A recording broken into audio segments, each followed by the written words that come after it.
हाल ही में बिहार में मतदाता सूची के शुद्धिकरण का कार्य हुआ और जो हमारे समक्ष बूथ लेवल ऑफिसर्स मौजूद हैं, इन्होंने न केवल अपने बूथ में मतदाता सूची के शुद्धिकरण का कार्य किया, बल्कि इन लोगों के साथ साथ बिहार के 90,217 बूथ लेवल ऑफिसर्स ने एक ऐसा कार्य किया जो कि पूरे देश में अनुकरणीय है। मैं निवेदन करूंगा कि करतल ध्वनि के साथ हमारे इन योद्धाओं को प्रोत्साहन दिया जाए। आप लोगों का बहुत बहुत धन्यवाद, क्योंकि आप लोग न केवल अपने बूथ में मतदाताओं के साथ काम करते हुए आपने न केवल मतदाता सूची को शुद्ध किया है, बल्कि पूरे देश में जो बाकी बूथ लेवल ऑफिसर्स जब इस कार्य को करेंगे तो उनको आपसे बहुत बहुत प्रेरणा मिलेगी। जैसे कि विश्व को बिहार की वैशाली ने ही गणतंत्र का रास्ता दिखाया था, वैसे ही आप सभी लोग मिलकर अब देश को मतदाता सूची को शुद्ध करने के कार्य के लिए प्रेरणा का स्रोत बनेंगे। बहुत बहुत धन्यवाद। बीएलओ से निवेदन है कि थोड़ा आगे आ जाएं फटाफट, और ताकि एक ग्रुप फोटोग्राफ हो जाए, फिर आप लोग जा सकते हैं। सर, मैं रिक्वेस्ट करूंगा कमीशन से कि काइंडली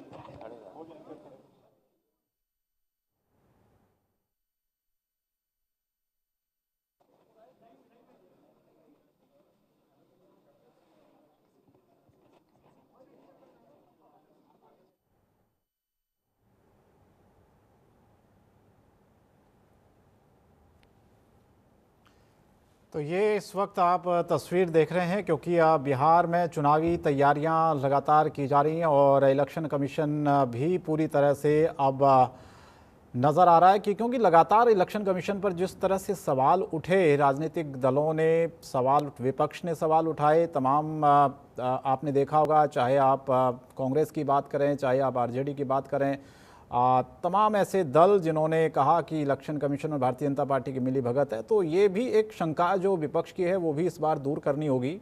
वोट चोरी का आरोप लगातार लग रहा है। राहुल गांधी ने यात्रा तक की बिहार में वोट चोरी के मुद्दे को लेकर, इसे चुनावी मुद्दा कांग्रेस ने बनाया बिहार में, महागठबंधन ने। तो कुल मिला के चुनौतियाँ तो इस बार इलेक्शन कमीशन के सामने कई सारी हैं, क्योंकि एक निष्पक्षता का जो सवाल है वो सबसे बड़ा सवाल है यहाँ पर, क्योंकि चुनाव निष्पक्ष हों ये एक कोशिश रहती है इलेक्शन कमीशन की, लेकिन उसके बावजूद भी जब सवाल उठते हैं तो कहीं ना कहीं फिर इलेक्शन कमीशन को जवाब देना बहुत मुश्किल पड़ जाता है। लेकिन इस बार ये देखते हैं कि क्या स्थितियां बनती है, क्योंकि अभी से ही ये तमाम जो आरोप हैं वो लगने शुरू हो गए हैं। अभी तो चुनाव की तारीखों का ऐलान हुआ भी नहीं है। भारत के निर्वाचन आयुक्त डॉक्टर सुखबीर सिंह संधू जी, ऑनरेबल डॉक्टर विवेक जोशी, भारत के निर्वाचन आयोग के वरिष्ठ अधिकारियों की टीम, बिहार के chief electoral officer Shri Vinod Gunjiyal ji और बिहार की इस पावन भूमि के हमारे मीडिया सहकर्मी, आवाज कम आ रही है। हम सबसे पहले भारत के सभे मतदाता के अभिनंदन करता नहीं, आ विशेष गहन पुनरीक्षण अभियान SIR के सफलतापूर्वक संपन्न करावे खातिर रउआ सभे के कोटि कोटि आभार आ धन्यवाद जतावत बानी।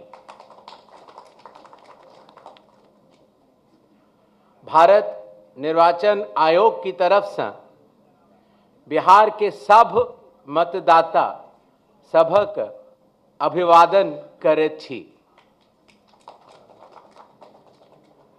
आपके माध्यम से मैं बिहार के सभी मतदाताओं से यह आह्वान करता हूं कि आइए, जिस तरह से हम अपने त्योहारों को उल्लास और श्रद्धा से मनाते हैं और विशेष रूप से बिहार की छठ पूजा जैसे महान लोक पर्व को पूरे उत्साह व आस्था से मनाते हैं, उसी तरह से लोकतंत्र के चुनाव के इस महापर्व को भी उत्सव की तरह मनाएं। अपनी भागीदारी सुनिश्चित करें, जिम्मेदारी निभाएं और मतदान अवश्य करें। अपना भागीदारी पक्का करें, जिम्मेदारी निभाएं, आप वोट जरूर करें। धन्यवाद। अब हम आपके समक्ष एक छोटी सी प्रेजेंटेशन देंगे जिसमें कि बिहार के आने वाले इस चुनाव में जो चुनाव आयोग ने नई पहलें की हैं, जो कि अब देश भर में भी लागू होंगी, उनके बारे में हम आपको बतला सकें। नेक्स्ट। बिहार में 243 जनरल कॉन्स्टिट्यूएंसीज हैं, ST 2, ST 38। नेक्स्ट। बिहार के विधानसभा की कालावधि 22 नवंबर तक समाप्त हो रही है और उसके पहले ही चुनाव संपन्न होंगे। पूरी चुनाव आयोग की टीम पिछले 2 दिनों से बिहार में है। हालांकि इसके पहले भी हमारे वरिष्ठ अधिकारी पूरे बिहार का दौरा कर चुके हैं। आने के बाद सबसे पहले चुनाव आयोग ने बिहार की सभी मान्यता प्राप्त राजनीतिक दलों के साथ बैठक की। बिहार के सभी DM, SP, SSPs, IG, DIGs, commissioners के साथ साथ सभी एनफोर्समेंट एजेंसीज के हेड और नोडल ऑफिसर्स के साथ भी मुख्य निर्वाचन अधिकारी Bihar, state police nodal officer और CAPF के नोडल अधिकारियों के साथ बैठक की और उसके बाद बिहार के मुख्य सचिव, बाकी सचिव के साथ भी बैठक हुई, DGP से के साथ बैठक हुई और अब हम आखिरी चरण में हैं।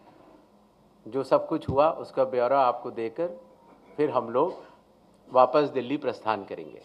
नेक्स्ट।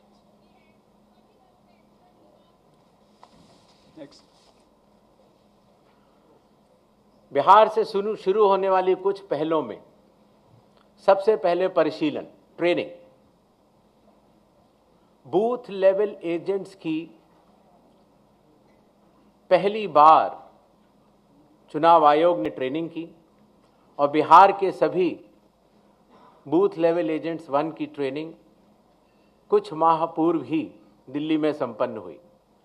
साथ ही साथ बूथ लेवल ऑफिसर्स की भी IIIDM में ट्रेनिंग हुई और अभी तक देश भर के लगभग 700 बूथ लेवल ऑफिसर्स और सुपरवाइजर्स की ट्रेनिंग पूरी की जा चुकी है।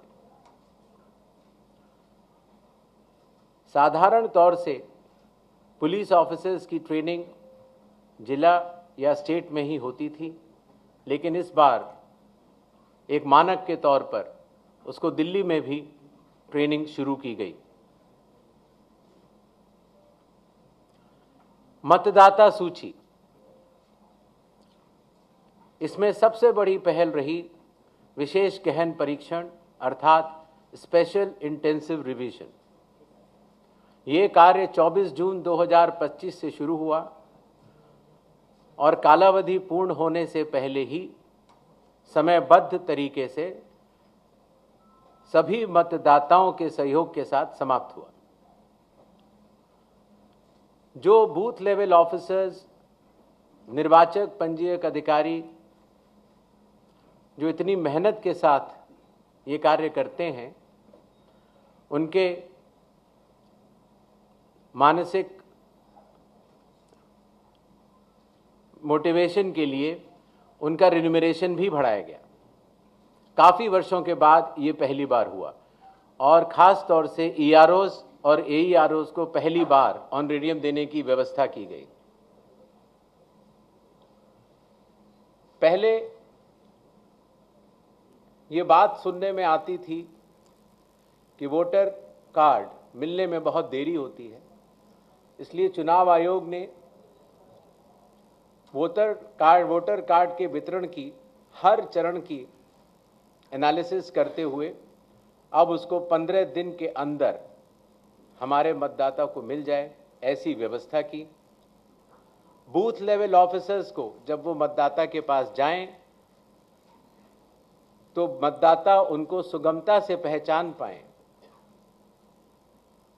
इसलिए बूथ लेवल ऑफिसर्स के लिए भी फोटो ID कार्ड्स शुरू किए गए। कंडक्ट ऑफ इलेक्शंस, विकास की गति के साथ चलते हुए हर जगह ये समस्या मतदाता लोग बताते थे कि कई बार जब लाइन में खड़े होते हैं तो मोबाइल की आवश्यकता पड़ती है। आजकल मोबाइल कोई नहीं छोड़ना चाहता, तो इसलिए बूथ के कमरे के ठीक बाहर मोबाइल जमा कर अपना वोट देने के बाद ठीक बाहर आएं और अपना मोबाइल ले जाएं। ऐसी व्यवस्था की ट्रायल की जा चुकी है पिछले बाई इलेक्शंस में और बिहार में ये पूरे राज्य में लागू होगा, सभी 90,000 पोलिंग बूथ पर। फिर एक बात ये भी समझ में आई कि जो मतदाताओं को वोटर इंफॉर्मेशन स्लिप दी जाती है जिससे कि उनको पता लग जाए कि ये बूथ कहाँ पर है और अगर चाहें तो पहले भी जाके देख सकते हैं, उसमें बूथ की संख्या और पता बड़े फॉन्ट में, अगर आप देखेंगे इसमें तो लाल रंग से उसमें चौकोर किया हुआ है, तो बड़े फॉन्ट पर आप दूर से ही देख सकते हैं, जिससे कि आप अपने मतदान केंद्र में बड़ी सुगमता के साथ जा सकते हैं। इलेक्शन कमीशन ने टेक्नोलॉजी का सहारा कई वर्षों से लिया हुआ है। धीरे धीरे करते करते लगभग 40 एप्लीकेशंस बन चुकी थी, जिसको कि हर मतदाता को या स्टेक होल्डर को बार बार अलग अलग लोड करना पड़ता था। इसलिए सबको मिलाकर एक कंप्यूटर प्लेटफॉर्म तैयार किया गया जिसका नाम है one stop digital platform ECI net. इसका प्रोग्रेसिव इम्प्लीमेंटेशन अभी जारी है और बिहार में इसको लागू भी किया जाएगा और इसके बाद भी अगर कोई काम बचेगा तो उसको पूर्ण करेंगे। कई बार ये बात भी आती थी कि चूंकि पोलिंग स्टेशंस पर मतदाताओं की संख्या 1500 या उससे अधिक हो जाती थी तो बहुत लंबी लंबी क्यूज लग जाती थी और ख़ास तौर से आखिरी घंटों में क्यू को मैनेज करना मुश्किल भी हो जाता था। इसलिए चुनाव आयोग ने संयुक्त निर्णय लिया कि अब बिहार से शुरू होकर पूरे देश तक किसी भी मतदान केंद्र में 1200 से ज़्यादा वोटर नहीं होंगे, जिससे कि वोट डालने में हमारे मतदाताओं को सुविधा मिले। कानून के अंतर्गत कैंडिडेट्स पोलिंग बूथ के कुछ दूरी के बाहर अपने बूथ्स लगाते हैं। कई बार वो लोग भी मतदाताओं को सहूलियत देने के लिए उनका मार्गदर्शन करते हैं कि आपका बूथ ये वाला है या उस कमरे में है। तो पहले ये काफ़ी दूर लगाने की अनुमति होती थी, अब 100 मीटर की दूरी पर पोलिंग स्टेशन से हर प्रत्याशी अपने बूथ लगाने के लिए स्वतंत्र है। पहले ये बात भी आती थी कि जो वेबकास्टिंग है, जो पोलिंग बूथ के अंदर जो वेबकास्टिंग होती है वो कहीं 50% या कम से कम 50% या 60% बूथों पर होती थी और अब बिहार से शुरू होकर पूरे देश में जब भी चुनाव होंगे 100% वेबकास्टिंग हर पोलिंग स्टेशन पर की जाएगी। कई बार प्रत्याशियों ने ये बात कही कि जब ईवीएम पर जो बैलेट पेपर या कागज लगता है उसमें जो उनकी फोटो आती है वो ब्लैक एंड वाइट होती है और इसलिए मतदाता को पहचानने में कई बार दिक्कत हो जाती है। हालांकि चुनाव चिन्ह तो रहता है और साथ ही साथ ये भी बात आई कि सीरियल नंबर भी बड़ा होना चाहिए। तो इसलिए बिहार के चुनाव से शुरू करके पूरे देश में अब सीरियल नंबर का फॉन्ट भी बड़ा होगा और प्रत्याशियों की फोटोग्राफ वो कलर्ड फोटोग्राफ लगाई जाएंगी। मतगणना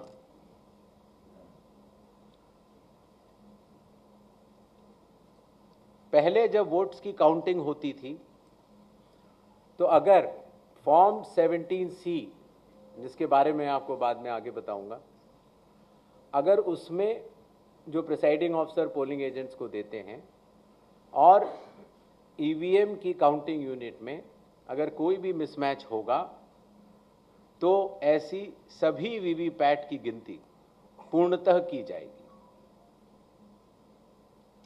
इसी तरीके से पोस्टल बैलेट्स की गिनती भी ईवीएम के आखिरी 2 राउंड से पहले पूर्ण करना अनिवार्य होगा और ईवीएम के आखिरी 2 राउंड उसके बाद ही शुरू होंगे। नेक्स्ट, और सबसे बड़ी बात, जब चुनाव खत्म हो जाता है तो उसके बाद हमारे सारे मीडिया कर्मी और काफ़ी लोग ये जानना चाहते हैं कि कितने वोटर्स थे, कितने लोगों ने वोट किया, कितनी महिलाओं ने वोट किया। ये सारा डिटेल इंडेक्स कार्ड में अवेलेबल होता था और पहले हम इसको अलग से लेकर फिर चुनाव के समाप्त होने के बाद काफ़ी दिन लग जाते थे इसको इकट्ठा करने में, उसके बाद हम इसको वेबसाइट में डालते थे। और अब चूँकि धीरे धीरे ECI नेट का प्रोग्रेसिव इम्प्लीमेंटेशन हो रहा है, इसलिए ये डिजिटल इंडेक्स कार्ड्स चुनाव खत्म होने के कुछ दिनों के भीतर ही आप सभी को देखने को मिलेंगे। ये था छोटा सा एक ब्यौरा जो बिहार अब पूरे देश को राह दिखाने जा रहा है। 17 नए इनिशिएटिव्स जो कि बिहार में सफलतापूर्वक कुछ लागू हो चुके हैं और कुछ कंडक्ट ऑफ इलेक्शंस में लागू होंगे और कुछ काउंटिंग में लागू होंगे। इसके पहले कि हम लोग सवाल जवाब का दौर शुरू करें, कुछ चीज़ें मैं आपको बतलाना चाहता हूं। भारत में चुनाव संविधान, लोक प्रतिनिधित्व कानून और रूल्स के अंतर्गत होते हैं। दुनिया की सबसे बड़ी चुनावी व्यवस्था है भारत के चुनाव और भारत का चुनाव आयोग, और ये व्यवस्था कई चरणों में बटी हुई है। जैसे आपने देखा, मतदान केंद्र स्तर पर बूथ लेवल ऑफिसर, उनके ऊपर इलेक्टोरल रजिस्ट्रेशन ऑफिसर अर्थात ERO अर्थात निर्वाचक पंजीकरण अधिकारी, जो कि SDM स्तर के होते हैं। जो मतदाता सूची होती है उसको बनाने की जिम्मेदारी EROs की होती है। बिहार के 243 हर विधानसभा में एक ERO होता है और उन्होंने मिलकर BLOs के साथ मिलकर 243 EROs, 90,217 BLOs ने मिलकर काफ़ी वर्षों के बाद, लगभग 22 वर्षों के बाद मतदाता सूची के शुद्धिकरण का कार्य किया। अगर ERO के निर्णय में किसी का मत, किसी का नाम अगर वोटर लिस्ट में ना आ पाए या किसी गलत आदमी का नाम आ जाए तो इसके ऊपर DM के पास अपील होती है, और अगर डीएम के डिसीजन में अगर कोई भी त्रुटि किसी भी मतदाता को लगती है तो उसकी अपील चीफ इलेक्टोरल ऑफिसर के पास होती है।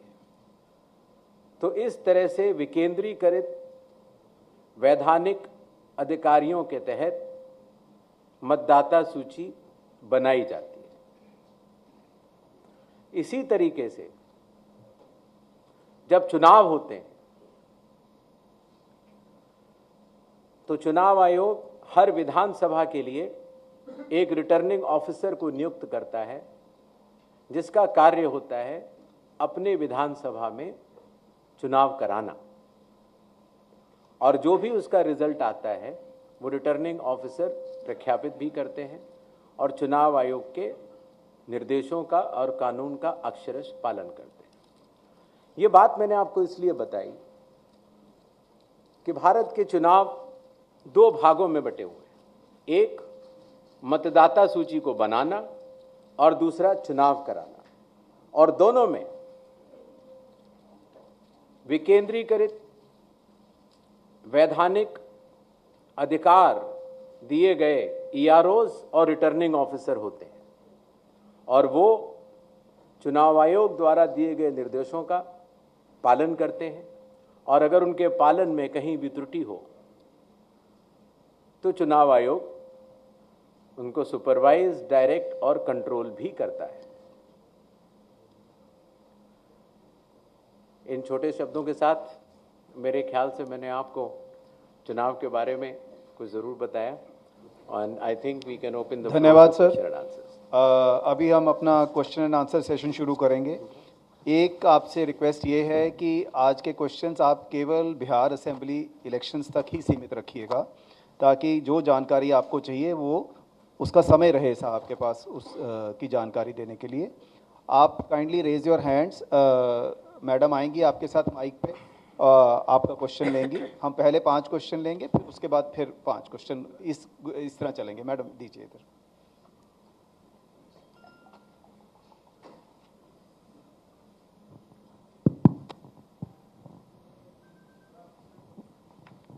सर, मेरा नाम ब्रजेश मिश्रा है और मैं आईएनएस न्यूज़ एजेंसी से हूँ। सवाल ये है कि जिस तरीके से बिहार में शुद्धिकरण का काम किया गया और बहुत सारे आरोप लगे, तो और राहुल गांधी ने, नेता विपक्ष हैं, उन्होंने वोट चोरी तक का आरोप लगाया, और फिलहाल वो कोलंबिया घूम रहे हैं। ऐसे में आप कितना सीरियस उनके आरोपों को लेते हैं, और उनके एटम बम, नाइट्रोजन बम और हाइड्रोजन बम से आयोग कितना घायल महसूस कर रहा है? नेक्स्ट क्वेश्चन इधर दीजिए मैम। सर, आपने एसआईआर कराया, लेकिन कई सारे मेरा नाम मनीष है, मैं डिकोडर से हूँ। आपने एसआईआर बिहार में कराया, इतना बड़ा जाइगेंटिक टास्क था। कई सारे इलेक्शन एक्सपर्ट्स, एनालिस्ट, जिसमें आपके फॉर्मर सीईसी हैं, उन्होंने कहा कि ये जो पूरा एक्सरसाइज है, इतने बड़ा एक्सरसाइज इलेक्शन बाउंड स्टेट में 4 महीने पहले कराना, ये इलेक्शन कमीशन का इनकम्पिटेंस है, उन्होंने ऑन रिकॉर्ड कहा। दूसरे कई लोगों ने कहा कि ये 50 सालों में चुनाव आयोग के द्वारा सबसे वर्स्ट डिसीजन था। कुछ लोगों ने ये भी कहा कि ये इनकम्पिटेंस प्लस मोटिवेटेड डिसीजन इसलिए रहा कि इसमें कुछ सेक्शंस ऑफ द सोसाइटी को जानबूझकर एक्सक्लूड करने की कोशिश की गई। So what is your response to, how do you respond to this charges of incompetence plus motivated decision? दूसरा मेरा एक ये है कि आपने please let's restrict to 1 question, we will come back to you, no problem. इधर दीजिए, ये साहब बैठे। सर, मेरा नाम शशि भूषण है, मैं प्रभात खबर अखबार से हूँ। सर, मेरा सवाल है कि बिहार के जो प्रतिपक्ष के नेता हैं, उनका आरोप है कि एक ही घर में कई कई मतदाताओं के नाम शामिल किए गए हैं। तो ये जो हाउस लिस्टिंग का काम है, क्या इसमें सुधार होगा या वैसे ही रहेगा? दूसरा सर ये है कि फॉर्म 70C, इसको लेकर क्या है कि क्या जो पहले वोटर एजेंट जो पॉलिटिकल पार्टी के चले जाते हैं, तो उनकी क्या बाध्यता रहेगी कि वो लेकर और हस्ताक्षर करके ही वहाँ से जाए? नेक्स्ट क्वेश्चन और इसी से एक जुड़ा हुआ है सर, ये एक और जुड़ा शशि हुआ है जी, आप काइंडली ऐसे सर। मॉक पोल को लेके क्या जितने पॉलिटिकल पार्टी भाग लिए हैं और जो नहीं लिए हैं, क्या उनका ब्यौरा आप जारी करेंगे? Sir good morning, Kaushalendra Mishra from Hindustan newspaper. Sir मेरा सवाल एक है कि बिहार चुनाव हो या देश के कहीं भी चुनाव होते हैं, एक पैरामीटर फिक्स है कि प्रत्येक उम्मीदवार सर्टेन अमाउंट ही खर्च कर पाएगा, लेकिन हकीकत में वैसा होता नहीं है। तो इसको मॉनिटर करने के लिए कोई सख्त कदम सीसी उठाएंगे? और दूसरा सर एक सवाल है, सर सवाल ये था कि एक पैरामीटर फिक्स है कि 40 लाख विधानसभा में खर्च कर पाएंगे उम्मीदवार, तो उससे अमूमन एक्सीड ही करता है, ये नॉन फिगर है, ये बातें हैं। तो इसको मॉनिटर कैसे सुनिश्चित कराएंगे आपकी लिमिट में वो खर्च हो? दूसरा सर एक इसी से जुड़ी हुई सवाल है कि हमारे कई उम्मीदवार हैं, कई पॉलिटिकल पार्टियां मान्यता प्राप्त आपके यहाँ से हैं, जिनके उम्मीदवार बहुत पुअर बैकग्राउंड से आते हैं, उन पे छोटे मोटे अपराध के मामले भी होते हैं। तो क्या वैसे उम्मीदवारों के लिए जो 3 अखबारों में या ये पब्लिश करने की बाध्यता है, उसमें भी कोई आप रिलैक्सेशन देने जा रहे हैं? Thank you. हाँ जी बताइए। सर मैं रजनीश जी, बिहार झारखंड से। और सर एक सवाल है कि जो बिहार सरकार अभी जो गणना कराई थी यहाँ पे, उसमें सेक्स रेशियो जो है 914 था प्रति 1000 पुरुष पे महिलाओं की जो संख्या, और अभी आपकी ओर से जो SIR हुआ है तो उसमें ये संख्या घट गई है। तो क्या महिलाओं के नाम कटे हैं ज़्यादा या फिर जुड़ नहीं पाए हैं प्रॉपर? इसमें जो अंतर है इसमें क्या वजह है? Sir Brajkishore Dubey, sir Brajkishore Dubey, please अभी आंसर लीजिए, फिर नेक्स्ट राउंड में सर एक सवाल ले लिया जाए। आते हैं हम, नेक्स्ट राउंड में आते हैं आपके पास, नो प्रॉब्लम। सबसे पहले 17C के बारे में मत लाना चाहूंगा, मॉक पोल और 17C। हर मतदान केंद्र पर मतदाताओं द्वारा मतदान होने से पहले एक मॉक पोल होता है, और मॉक पोल में प्रत्याशियों द्वारा नामित पोलिंग एजेंट्स के समक्ष EVM और VVPAT, EVM में पोलिंग की जाती है और VVPAT से उसका मिलान किया जाता है। मॉक पोल करना आवश्यक होता है जिससे कि पारदर्शिता का अनुभव हमारे प्रत्याशियों के पोलिंग एजेंट्स भी कर सकें। इसीलिए आपके माध्यम से ये मैं ज़रूर कहना चाहूँगा कि बिहार के आगामी चुनावों में जो जो प्रत्याशी खड़े हों वो अपने बूथों पर अपने पोलिंग एजेंट्स ज़रूर नामित करें। इसी तरीके से जब मतदान पूर्ण हो जाता है तो कानून के अंतर्गत उस समय जो पोलिंग एजेंट्स उपस्थित होते हैं, प्रिसाइडिंग ऑफिसर EVM में देखते हैं कि टोटल कितने वोट पड़े, और वो फॉर्म 17C में भरने के बाद उन पोलिंग एजेंट्स को देते हैं जो कि वहाँ उपस्थित होते हैं। तो आपके माध्यम से आगामी प्रत्याशियों को भी मैं ये कहना चाहूँगा कि अपने पोलिंग एजेंट्स को मत शुरू होने से पहले पहुँचे, मॉक पोल अपने आंखों के सामने देखें, और उसी तरीके से मतदान पूर्ण होने पर प्रिसाइडिंग ऑफिसर से अपना फॉर्म 17C लेकर आएं। इस बात का जवाब मैं पहले दे चुका हूं कि जिन लोगों के पास अपने घर नहीं होते या जिन लोगों को पंचायत या म्यूनिसिपैलिटीज़ ने कोई घर का नंबर नहीं दिया होता है, तो या तो आसपास के घर का नंबर देते हैं और या कई बार 0 लिख देते हैं। इसीलिए इसमें विचलित होने की कोई बात नहीं है, क्योंकि जब बूथ लेवल ऑफिसर किसी भी व्यक्ति का इन्यूमरेशन फॉर्म लेता है तो उसके ऊपर दावे और आपत्ति जताने के लिए हर पॉलिटिकल पार्टी के बूथ लेवल एजेंट्स मौजूद होते हैं। और मुझे आपको बताते हुए बड़ी खुशी हो रही है कि बिहार एक ऐसा राज्य है जहां पर 1,60,000 से भी ज़्यादा बूथ लेवल एजेंट्स राजनीतिक दलों ने नामित किए। जहां तक स्पेशल इंटेंसिव रिवीजन चुनाव के पहले कराए जाने के निर्णय की बात है, तो अगर आप लोक प्रतिनिधित्व कानून के हिसाब से अगर चलेंगे तो रिवीजन हर चुनाव के पहले चुनाव आयोग को कराना लॉ है और लॉ के अंतर्गत कराना ही होता है।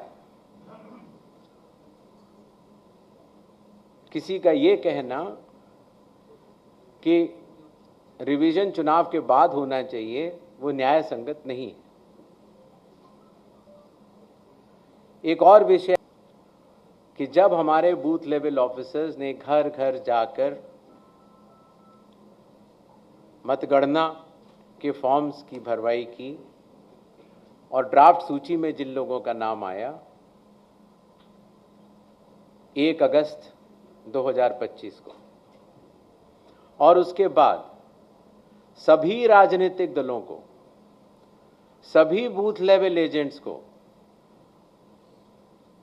1 अगस्त से लेकर पहले 1 सितंबर तक अपने दावे और आपत्ति, अर्थात अगर किसी का नाम छूट गया है तो बताने की पूर्ण स्वतंत्रता थी। अखबारों में ऐड दिए गए और इसी तरीके से अगर किसी अयोग्य आदमी का नाम अंदर चला गया है तो फॉर्म 7 भरने के बाद उसका नाम कटवाने की अर्जी देने के लिए कहा गया। ये कार्य 1 सितंबर को पूर्ण हुआ। चूंकि शायद और वास्तव में हमारे बिल ऑफिसर्स ने काफ़ी अच्छा काम किया था, तो बहुत अधिक न तो दावे आए न आपत्तियां आईं, और अगर आई भी तो लोगों ने अपना नाम कटवाने के लिए दी, शायद क्योंकि उन्हें तब तक इस बात का काफ़ी अवेयरनेस हो चुकी थी कि आपका वोट सिर्फ एक जगह होना चाहिए, किसी एक असेंबली कॉन्स्टिट्यूंसी में ही हो सकता है। 1 सितंबर के बाद नॉमिनेशन के लास्ट दिन से 10 दिन पहले तक अभी भी समय मौजूद है। अगर किसी भी व्यक्ति को, किसी भी राजनीतिक दल को ये लगता है कि कोई योग्य मतदाता छूट गया है या किसी अयोग्य मतदाता का नाम मतदाता सूची में है, तो वो अपने दावे और आपत्ति जारी कर सकता है और उनके द्वारा मिले हुए दावे और आपत्तियां ERO लेवल पर उनका निस्तारण किया जाएगा और नॉमिनेशन का प्रोसेस खत्म होने के बाद चुनाव खत्म होने तक फिर वो सूची फ्रीज हो जाती है। अभी समय बाकी है। जहां तक खर्च की लिमिट की बात है, खर्च की लिमिट के इंस्ट्रक्शंस चुनाव आयोग द्वारा जारी किए जा चुके हैं। हर जिले में एक एक्सपेंडिचर ऑब्जर्वर की भी नियुक्ति की गई है, जो कि राजस्व सर्विसेज से होंगे और वो एक्सपेंडिचर का लेखा ब्यौरा रखेंगे। क्रिमिनल रिकॉर्ड के लिए कोई छोटा बड़ा नहीं है। आप कैसे भी प्रत्याशी हों, कमीशन के निर्देशों के अनुसार जो भी प्रक्रिया का पालन करना है आपको अखबार में बताना है या पब्लिक को बताना है कि ये क्रिमिनल रिकॉर्ड है, वो बताना अनिवार्य है।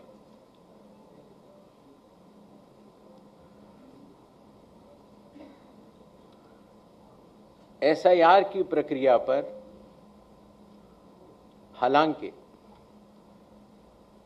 सोशल मीडिया पर कुछ बातें कही ज़रूर गई, लेकिन एक ये बात भी सत्य है कि बिहार के लगभग 7 करोड़ 42 लाख मतदाताओं ने इसका स्वागत भी किया है और बढ़ चढ़कर हिस्सा लिया है।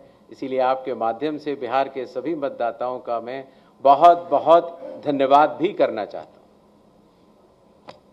नेक्स्ट इधर दीजिए, वो पीछे दीजिए। हाँ, नमस्ते, मेरा नाम पुष्यमित्र है, मैं इंडिया टुडे से हूँ।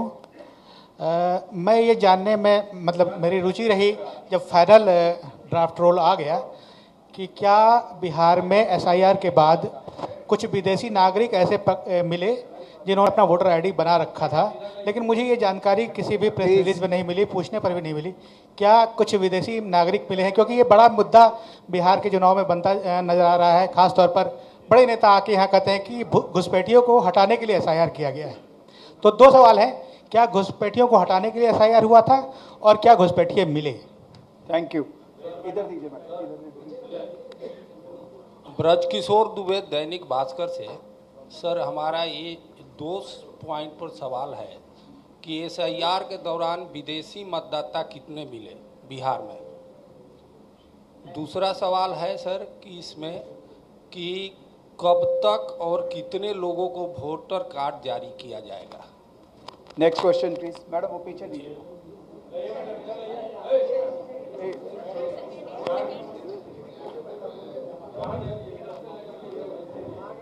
Good afternoon. Please good afternoon. देखिए, will come to you please. Good afternoon Gyanesh ji, मैं प्रभाकर कुमार हूँ, एनडीटीवी न्यूज़ चैनल से। मेरे 2 सवाल हैं छोटे से। पहला तो एक पॉलिटिकल गुट ने आपसे एक फेज़ में चुनाव की बात की है, उसके अपने रीज़न दिए उन्होंने, और दूसरों ने 2 फेज़ में बात की है। उस पर इलेक्शन कमीशन क्या सोचता है? दूसरा, एक पर्टिकुलर नेशनल पॉलिटिकल पार्टी ने आपसे निवेदन किया है कि महिलाओं को बुर्का में चुनाव बूथ पे ना जाने दिया जाए, अगर वो जाएं तो उन्हें उनका बुर्का हटा के चेक करना चाहिए। ऐसी आपके पास रिक्वेस्ट आई थी कल आपकी मीटिंग में। तो क्योंकि ये मामला सेंसिटिव है, इस पर हम चुनाव आयोग क्या सोचता है वो जानना चाहेंगे। Will come to it. ये इधर दीजिए। Anirban from Hindustan times. Sir, 2 सवाल है।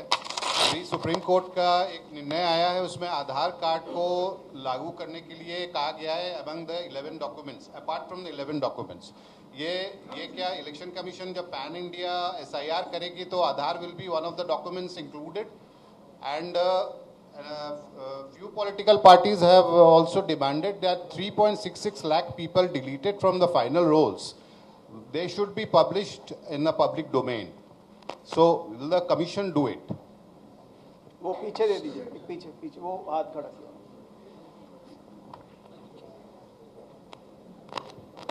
मैं प्रशांत झा हूँ, जी न्यूज़ से। मेरा एक सवाल है कि सकरा एक विधानसभा क्षेत्र है मुजफ्फरपुर में, वहाँ एक गांव है मोहनपुर कटेसर। पूरा गांव हिंदू का है और उस पूरे गांव में लगभग 100 मुस्लिमों के नाम जोड़ दिए गए। जब ड्राफ्ट सूची आपकी आई थी उस समय वहाँ के लोगों ने ये सवाल खड़े किए थे, लेकिन उसके बाद जब फाइनल रोल आया है, फाइनल आपकी मतदाता सूची आई है, उसमें भी इसको सुधारा नहीं गया है और गांव के लोग परेशान हैं कि क्या उनके घर मुस्लिम ले जाएंगे। Sir, we'll come to back, next round please sir। जैसा कि हमने आपको नई पहलों में बताया था, वोटर कार्ड, जिन लोगों के वोटर कार्ड में नाम होता है, उम्र होती है, पता होता है, तो जिन लोगों के वोटर कार्ड की एंट्रीज में परिवर्तन होगा, उन वोटर कार्ड्स को सूची फाइनल होने के 15 दिन के भीतर भिजवा दिया जाएगा।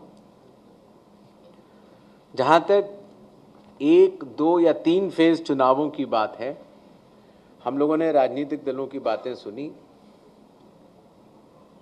सबके प्रोस एंड कॉन्स हैं और चुनाव आयोग इस विषय पर जल्दी ही निर्णय लेगा।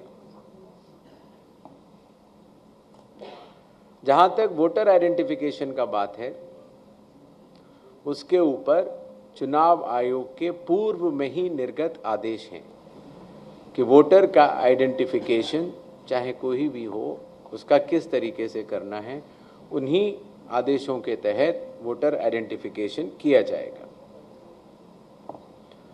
आधार, मेरे ख्याल से आप सब लोगों ने इन्यूमरेशन फॉर्म भरा होगा, भरा था कि नहीं? तो इन्यूमरेशन फॉर्म में ही चुनाव आयोग ने आधार कार्ड मांगा था। आधार एक्ट के तहत भी और लोक प्रतिनिधित्व कानून 1950 की धारा 26 के तहत भी आधार नंबर देना अनिवार्य नहीं होता, वो ऑप्शनल होता है।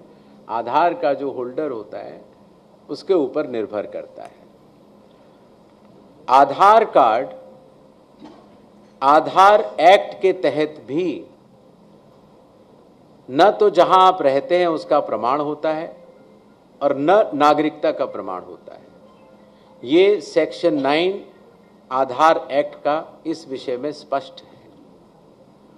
अगर आपने किसी ने भी 2023 के बाद अगर अपना आधार बनवाया हो या 2023 के बाद अगर आपने डाउनलोड किया हो, तो आधार कार्ड स्वयं माननीय सुप्रीम कोर्ट के कई आदेशों के अंतर्गत यह भी कहता है कि आधार कार्ड जन्म तिथि का प्रमाण नहीं है। अर्थात सुप्रीम कोर्ट के आदेश के अनुसार और आधार एक्ट के तहत आधार न तो जन्म तिथि का प्रमाण माना जा सकता है, न आपके रहने की जगह का प्रमाण माना जा सकता है और न नागरिकता का प्रमाण माना जा सकता है। माननीय सुप्रीम कोर्ट ने ये ज़रूर कहा और हम उस आदेशों का पालन भी कर रहे हैं कि आधार कार्ड लेना चाहिए। हम भी आधार कार्ड इन्यूमरेशन फॉर्म में भी ले रहे थे और अभी भी ले रहे हैं, और जो 11 डॉक्यूमेंट्स थे उसमें वो 12वां हो तो भी ठीक है। लेकिन यह बात सुप्रीम कोर्ट ने भी अपने आदेश में कही है कि आधार कार्ड नागरिकता का प्रमाण नहीं होगा। संविधान के अनुच्छेद 324 के तहत चुनाव आयोग भारत में मतदाता सूची तैयार करता है, विधानसभा चुनाव के लिए भी और लोकसभा चुनावों के लिए भी। और संविधान के अनुच्छेद 326 के अनुसार किसी भी मतदाता की पात्रता